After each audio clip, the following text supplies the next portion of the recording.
ये देखो एक दो चार्ज है Q1 Q2, बीच का डिस्टेंस r है और ये एयर में है। ये कब है? इन एयर, एयर या वैक्यूम का बात कर लो। उसके बाद आप बोल रहे हो कि आपने इस चार्ज को क्या किया कि किसी मीडियम में डाल दिया, इस चार्ज को किसी और मीडियम में डाल दिया, और मीडियम में जैसे ही डालेंगे तो जाहिर सी बात है फोर्स चेंज हो जाएगा इन दोनों के बीच का। हम लोग पहले ही पढ़ चुके हैं कि जो फोर्स है वो चेंज होता है, F इज इक्वल टू के Q1 Q2 by r square. तो वहां से हम लोग साफ साफ कह सकते हैं कि F इज इक्वल टू के Q1 Q2 by r square अगर होता है और के का वैल्यू अगर चेंज हो तो F भी चेंज होगा, और F अगर चेंज होगा तो जाहिर सी बात है कि डिस्टेंस भी मतलब कुछ अंतर पड़ेगा, है ना। क्वेश्चन कर रहा है कि किसी नए मीडियम में डाले, in a medium of relative permittivity,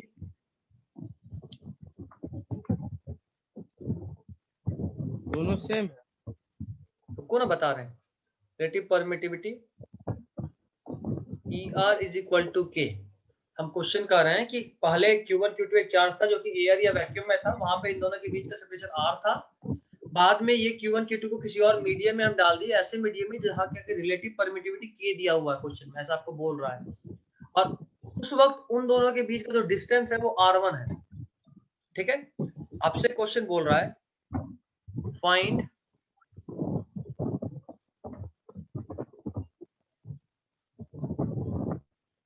relation between r1 and r,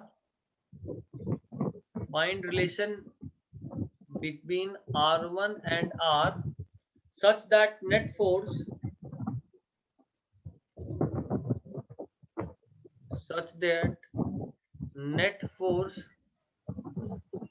in both cases is same।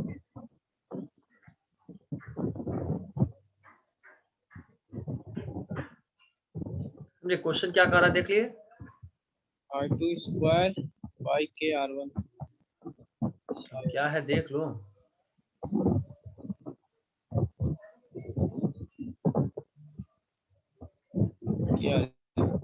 Solve करें, देखो सॉल्यूशन। मतलब आपको क्वेश्चन बोल रहा है कि पहले Q1 Q2 किसी मीडियम में था, बीच का डिस्टेंस r था, बाद में Q1 Q2 किसी दूसरे मीडियम में गया जहां बीच का डिस्टेंस r1 है। आपसे बोल रहा है कि r1 और r के बीच में रिलेशन बताइए, ऐसा रिलेशन जिस केस में कि दोनों के बीच का नेट फोर्स सेम हो। नेट फोर्स सेम हो मतलब इसको अगर हम बोलते हैं केस 1 और इसको हम बोल रहे हैं केस 2, हम कहना चाह रहे हैं कि F in case 1 is equal to F in case 2, ऐसा क्वेश्चन बोल रहा है। तो इसको सॉल्व करो, 1/4 पाई एप्सिलॉन नॉट, क्योंकि केस 1 में एयर है तो ई आर का वैल्यू 1 हो जाएगा, होगा। इसको भूल जाते हैं के Q1 Q2 by r square.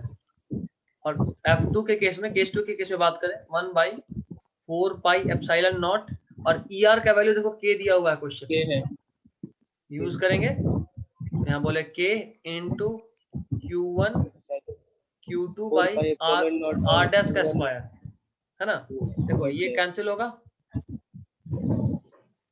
4 pi epsilon not. देखो दिखाते हैं, रुको। ये कैंसिल होगा, ये कैंसिल होगा। उसके बाद तुमको साफ साफ दिख रहा है कि बचा 1 बाई, अच्छा ये ई आर भी 1 है, देख रहे हो। ये इस केस में अगर बात करें तो ई आर 1 है, तो बचा 1 by r square is equal to, इधर से देखो क्या बचा, 1 बाई के r1 का स्क्वायर। और आपको r1 और r के बीच में रिलेशन चाहिए, तो आप बोलोगे कि r1 is equal to r square by k, बोलोगे। देखो यहाँ से r1 को इधर लेके आए हैं और r स्क्वायर को इधर लाए, r1 को इधर लाए, तो देखो ये बना यहाँ। अच्छा ये r1 स्क्वायर है, यहाँ से आप बोलोगे r1 is equal to r by root k. आया आंसर? सिर्फ क्वेश्चन होगा क्या? सिर्फ क्वेश्चन होगा? सिर्फ क्वेश्चन नहीं होगा, क्वेश्चन 2-3 होगा, उसके बाद फिर मतलब थ्योरी भी देखेंगे। कोई दिक्कत है साहिल? एनसीईआरटी का पूरा करवाते हैं क्वेश्चन, बनाते चलो, हम बताते चले जाएंगे, जैसे जैसे मेरा पार्ट कवर होता चलेगा हम बताते जाएंगे कि कब कौन सा करना है। हम लोग बनाए। हाँ तो अच्छा जी बनाते चलो, हमको थोड़ा ना बनाना तो तुम ही लोग को है। कोई डाउट है तो बताओ जल्दी।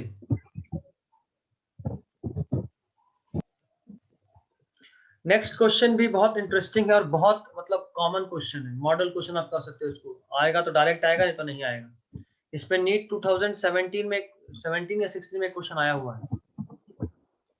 देखो ये एक वॉल है, इस वॉल से दो चार्ज ऐसे लटका हुआ है, देख पा रहे हो? ये है, एक है क्यू, दोनों का चार्ज सेम है, क्यू क्यू टू नॉट नहीं, दोनों क्यू ही है।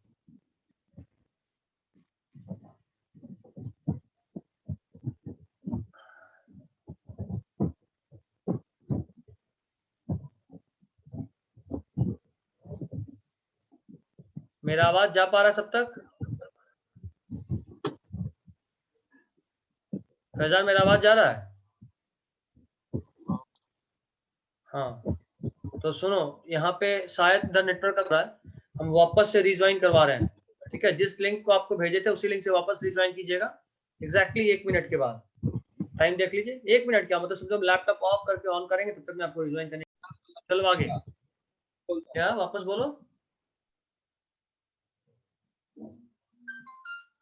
ठीक है, ये एक स्ट्रिंग है, ये दोनों मासलेस स्ट्रिंग, क्या है? Massless string. और इस मासलेस स्ट्रिंग से दो चार्ज है सेम मैग्नीट्यूड का जो कि अटैच्ड है, और ऐसा आपको बोल रहा है कि ये है बीच का एक सेपरेटिंग लाइन, यहाँ एक एंगल है थीटा। ठीक है, ठीक है, आप ऐसे बोलो कि बीच से एक एंगल है स्ट्रिंग का थीटा, और आपसे क्वेश्चन पूछ रहा है, अच्छा मासलेस स्ट्रिंग मतलब ये एक आइडियल स्ट्रिंग है, और आपसे क्वेश्चन पूछ रहा है कि find theta for Q both the charge to be in equilibrium. Find theta for both the charge to be in equilibrium. आपको थीटा बताना है जिसमें कि ये दोनों चार्ज इक्विलिब्रियम में रहे। देखो सॉल्व कर रहा हूं।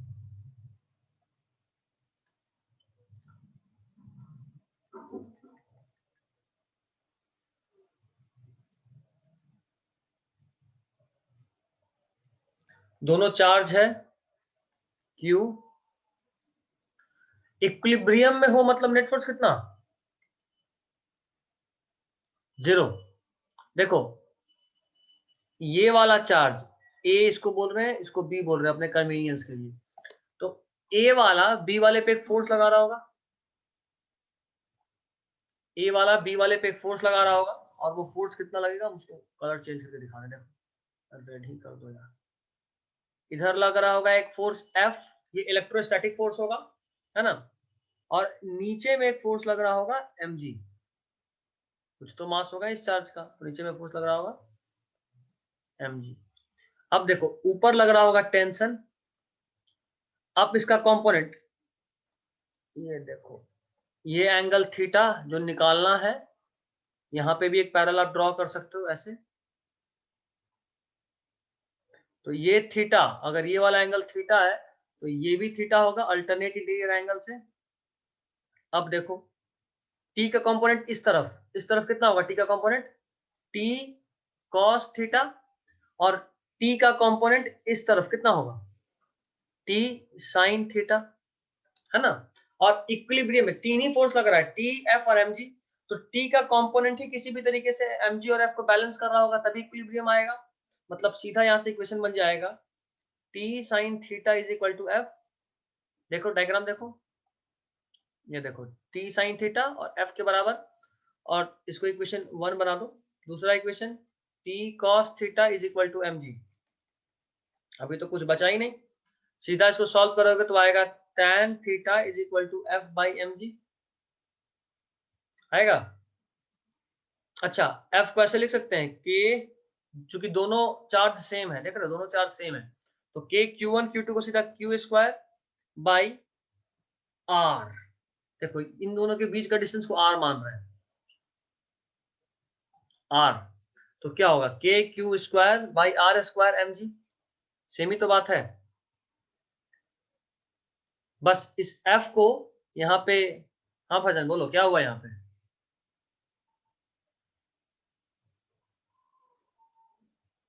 डिस्टेंस ये है जो हम अंडरलाइन किए हैं। हाँ इन दोनों के बीच का डिस्टेंस ना आर, इसी को माना है आर, ठीक है। तो सेम ही तो आया k q square by r square m g. अब देखो अगर हम इस क्वेश्चन में इस डिस्टेंस को अगर हम y मान लें, मान रहे हैं बस मन कर रहा है y मानने का, टॉप से मिडिल को मतलब चार्ज तक का जो डिस्टेंस है उसको हम y मान रहे हैं, तो देखो तो tan थीटा को ऐसे नहीं लिख सकते हैं, tan थीटा ये है थीटा, है ना, tan मतलब परपेंडिकुलर बाय बेस, ये है परपेंडिकुलर, ये है परपेंडिकुलर, और ये जो y मान है जिसको ये है बेस, इस tan थीटा के लिए देखो, इस थीटा के लिए क्योंकि हमारे पास ये ऐसा एंगल बन रहा है, तो इस थीटा के लिए ये है परपेंडिकुलर और ये है बेस, समझ में आ रहा है? तो tan थीटा को लिख सकते हैं परपेंडिकुलर, y किसको तो मान? y माने देखो ये था हाइट, यहां से ऐसे एक चार्ज लटक रहा था, यहाँ पे मान लो चार्ज और ये हाइट है, तो ये डिस्टेंस जो है ना इस लटकने से इस चार्ज का, इसको माने y। तो इस वाले को फिर से दिखा देते हैं, यहाँ पे देखो, दिखा कहाँ रहे हैं? ये देखो ये देखो, अभी दिखा, पॉइंट ऑफ अटैचमेंट से चार्ज का जो दूरी है इसको माने हैं y। ऊपर भी देखो क्वेश्चन में माने हैं, ये देखो रेड वाला को अभी वापस ब्लैक कर रहे हैं, समझे भाई क्या था? क्वेश्चन में ही ये था। नहीं माने हैं, क्वेश्चन में नहीं था, माने हैं, माने। तो tan थीटा को लिख सकते हैं परपेंडिकुलर r/2, देखो तो ध्यान से r/2, टोटल डिस्टेंस दोनों के बीच का r था, तो हाफ डिस्टेंस r/2 होगा, और बेस y, ये tan थीटा के बदले लिखे ये चीज, is equal to f/mg is equal to K q square by r square m g. बोलो कोई दिक्कत? नहीं।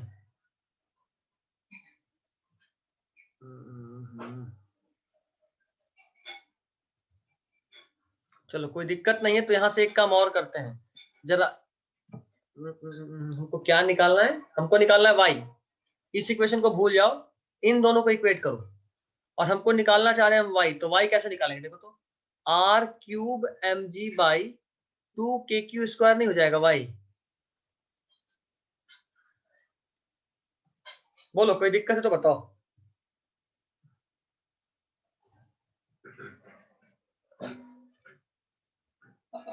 हो गया ना, ऊपर कर हाँ दो।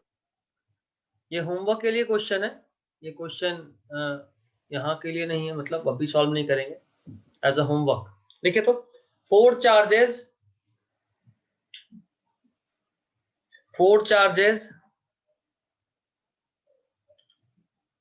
Capital Q, small Q, capital Q and small Q, या सीधा हम ड्राइंग कर देते, देखो क्वेश्चन ऐसा है, 4 चार्ज। चार चार्ज है,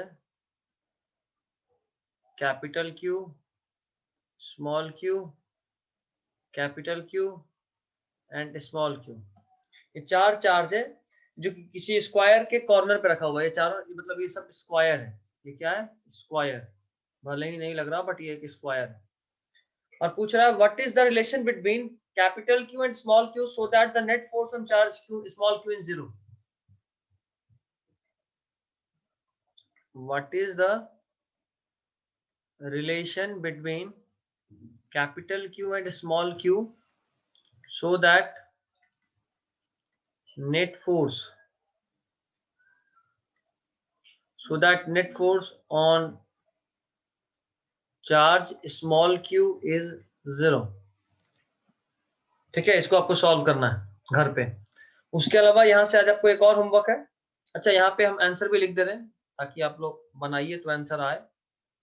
इसका सॉल्यूशन का आंसर होगा स्मॉल क्यू का वैल्यू -2√2 कैपिटल क्यू, ये आंसर आएगा। इसके अलावा आपको पैकेज से क्वेश्चन नंबर 1 to 13 सॉल्व करना है, ठीक है, आई गेस कि यहां तक कंफर्टेबल हो। हटाएं, ये होमवर्क है, जहां तक पढ़े वहां तक के लिए पैकेज साथ साथ बनाते चलना है। और साहिल पैकेज मेरा अपना होता है, तुमको हम व्हाट्सएप पे सेंड कर देंगे पीडीएफ, वहां से क्वेश्चन 1 to 13 आप सॉल्व कर लीजिएगा। फिजिक्स के लिए हम हमेशा ही अपना पूरा पैकेज देते हैं, आपको बस सॉल्व करना है, क्वेश्चन ढूंढने का जरूरत नहीं, सारा कुछ एक जगह कलेक्ट करके आपको पैकेज के फॉर्म में मिल जाएगा।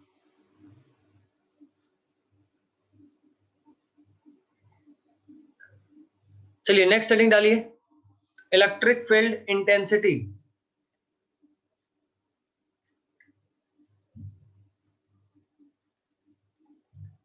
Electric field intensity,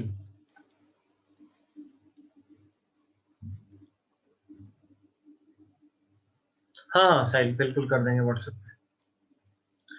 electric field intensity, इसके पहले हम चाहेंगे कि एक टर्म और आएगा इलेक्ट्रिक फील्ड, जरा इलेक्ट्रिक फील्ड जान लें। इलेक्ट्रिक फील्ड क्या होता है, तो लिखेंगे, देखिए तो the area around a charge,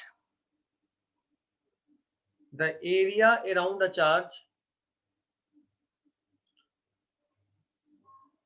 in which the area around a charge in which any external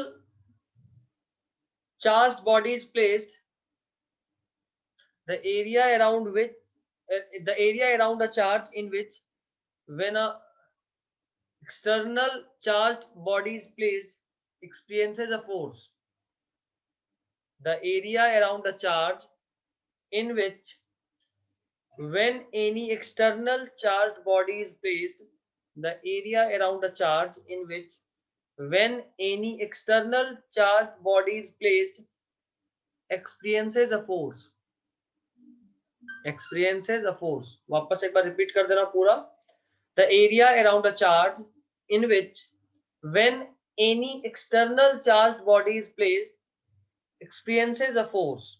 ठीक है, अब इसको जरा समझा दो। देखो ये कोई चार्ज है,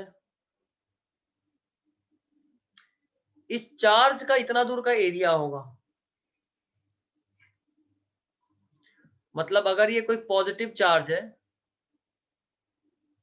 तो अगर आप यहाँ पे कोई नेगेटिव चार्ज रखते हैं तो कायदे से तो इसको अट्रैक्ट करना चाहिए, बट नहीं कर पा रहा प्रैक्टिकली, थ्योरेटिकली तो फोर्स लगा ही रहा होगा। यहाँ रखे नेगेटिव को तब भी अट्रैक्ट नहीं कर पा रहा है, यहाँ रखे नेगेटिव को तब भी अट्रैक्ट नहीं कर पा रहा है, बट जैसे ही इस एरिया के अंदर नेगेटिव को लाए फटाफट ये अट्रैक्ट करके इसको यहाँ अटैच कर दिया, समझे। तो वो एरिया किसी चार्ज के अराउंड जहां पे कि अगर हम किसी और चार्ज बॉडी को लाएं तो उस पर एक फोर्स लगे, इसको बोलते हैं, उस एरिया को बोलते हैं इलेक्ट्रिक फील्ड। ठीक है, नहीं समझ, अब वापस बोलो, नहीं समझ में आया। ग्रेविटेशनल फील्ड समझ में आया था? समझ ही नहीं आता। ग्रेविटेशनल फील्ड का मतलब या इलेक्ट्रिक फील्ड का मतलब, जैसे ये कोई चार्ज बॉडी है, इस चार्ज बॉडी के अराउंड आसपास एक एरिया होगा जिस एरिया तक इस चार्ज बॉडी का इन्फ्लुएंस है। मतलब ये जैसे मान लो ये क्लास है, अगर ये क्लास है तो जितने दूर तक या जितने बच्चे तक मेरा इन्फ्लुएंस है हम उसको बोलेंगे वो मेरा फील्ड है। मान लो जैसे आप कोचिंग में बात करो तो एक साथ बहुत सारा क्लास चल रहा होता है, तो जिस क्लास में हम है उसमें मेरा फील्ड है, जिस क्लास में कोई और है उस क्लास में उसका फील्ड, जो भी टीचर हो उस क्लास में। मेरा कंट्रोल मेरे क्लास में है, बगल वाले क्लास में नहीं। और अगर हम मान लो बगल वाले क्लास में चलेगा तो फिर मेरा कंट्रोल वहां हो जाएगा जिसमें थे वहां नहीं रहेगा। मतलब ये कि जहां कहीं भी हम हैं उस जगह के अराउंड कुछ फिक्स्ड एरिया होता है जिस एरिया में कि मेरा कंट्रोल होता है, उस एरिया को बोलते हैं मेरा फील्ड। अगर चार्ज है तो उस एरिया को बोलेंगे इलेक्ट्रिक फील्ड, अगर ये कोई मास होता तो उस एरिया को बोलते हैं magnetic field, sorry gravitational field.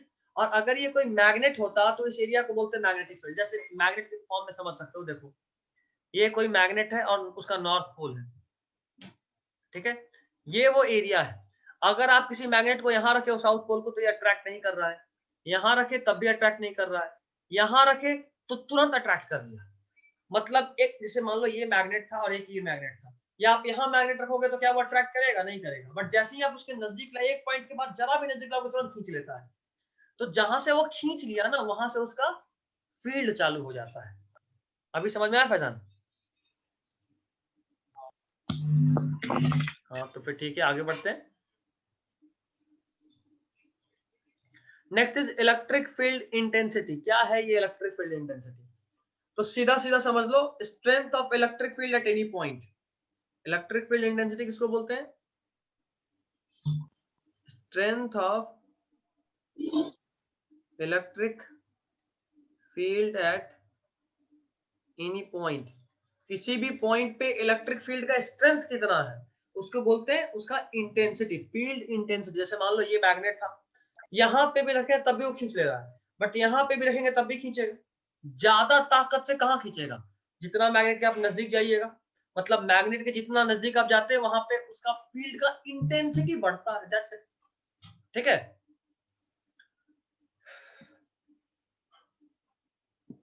चलो थोड़ा सा लिखते हैं।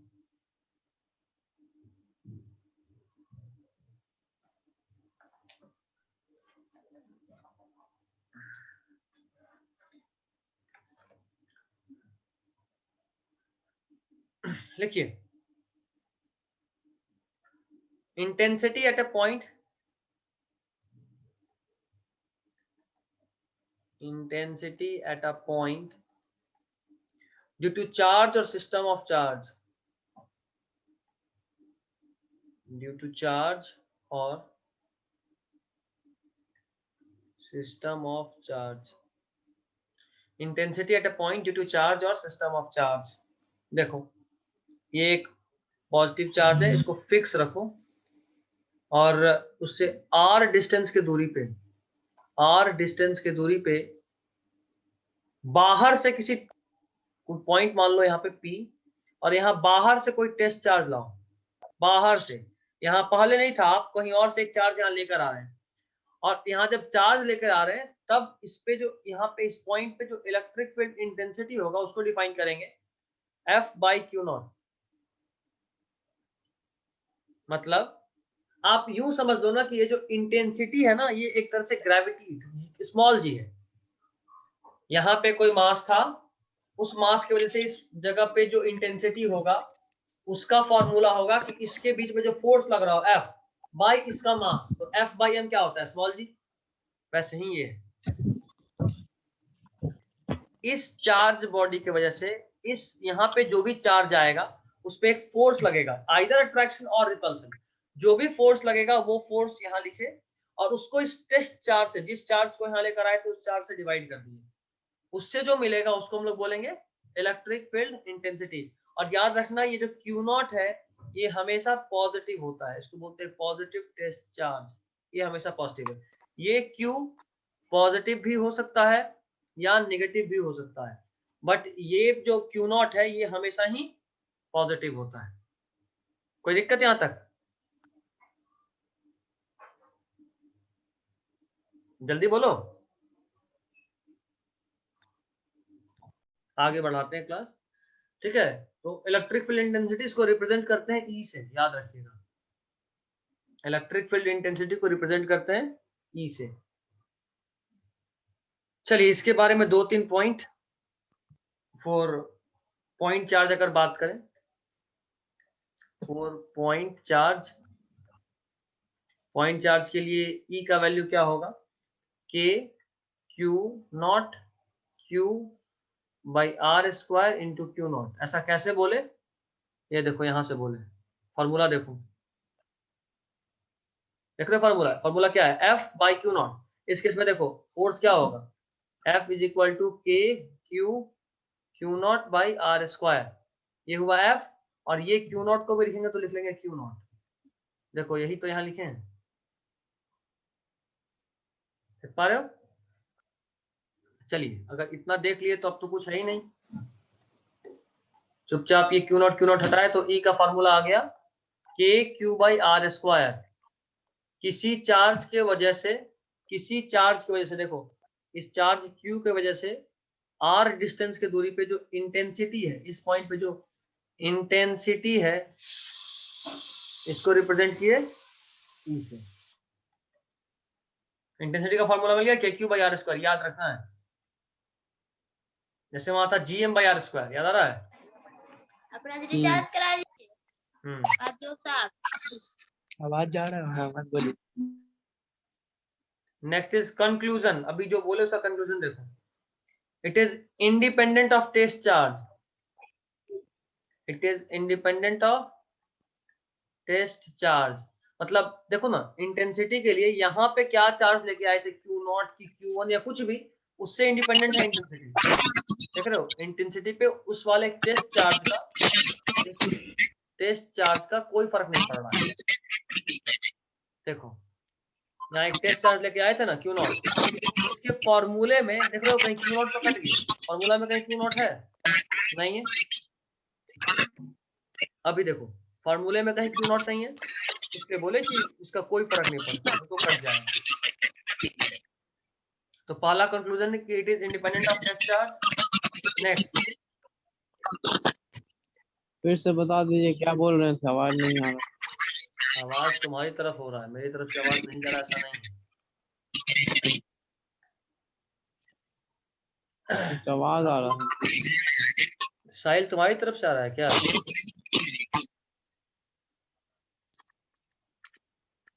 अभी एकदम शांत हो गया।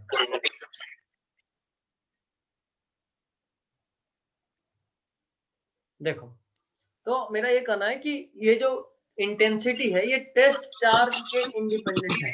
अरे यार तेरी आवाज है, पता नहीं किसकी तरफ से आवाज है फिर। तीन आदमी तो हैं। जो भी कुछ भी बोल रहे हैं वही शायद बस कर रहा, नेटवर्क प्रॉब्लम है। खैर कोई नहीं, वापस से सुनो। ये जो इंटेंसिटी है ये टेस्ट चार्ज के इंडिपेंडेंट है। Next point is direction of E, मतलब इंटेंसिटी का डायरेक्शन सेम एज, यार बहुत आवाज है, बस इसको लिखवा के छोड़ देंगे। आप ही की तरफ से आ रहा है, आप बोल रहे हो। नहीं मेरी तरफ से नहीं है, तुम जो भी कुछ भी बोल रहा है ना वो भी बज हो रहा है, रिवर्बरेट। मतलब वही आपका वही हो रहा है। in which positive test charge experiences force।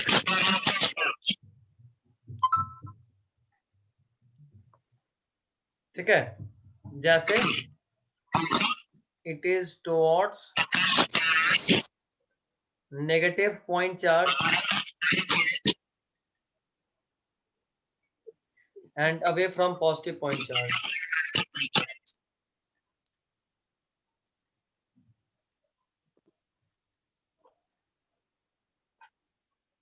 ठीक है,